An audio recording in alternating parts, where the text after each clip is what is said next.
বলো কলকাতা, বলো কলকাতা। কৃষকদের একমাত্র ঝুঁকিমুক্ত অর্থকারী ফসল হচ্ছে সরষে। কম খরচে এবং স্বল্প সময়ে উৎপাদিত এই ফসল কৃষকদের বাড়তি আয়ের যোগান দেন।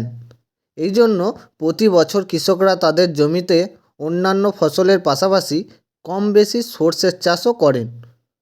গত মরশুমে সরষের ফলন ভালো হওয়ায় চলতি বছরে আবাদের পরিমাণ বাড়িয়েছিল কৃষকেরা।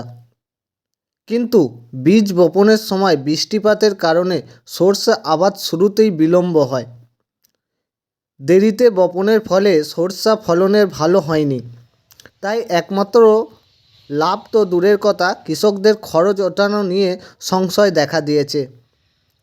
খোঁজ নিয়ে জানা গেছে এবার সরষের ব্যাপক আবাদ হয়েছে। বিস্তীর্ণ এলাকা জুড়ে এখন সরষা ক্ষেতের সমারোহ।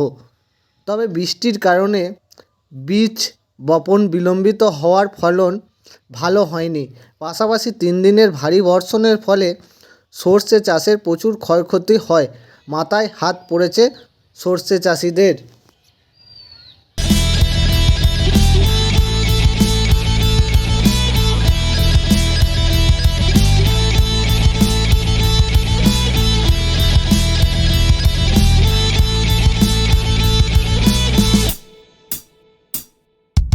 আছি মিছিলের মুখে আমি হয়ে প্রতিবাদের ভাষা, বেপরোয়া রণ উদ্যানে আজ সংবাদের কলরবে মেশা।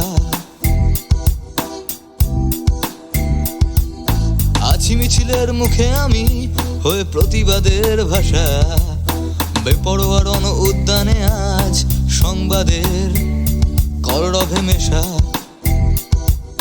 বলো কলকাতা, বলো কলকাতা, বলো কলকাতা, বলো বলো বলো বলো বলো বলো কলকাতা।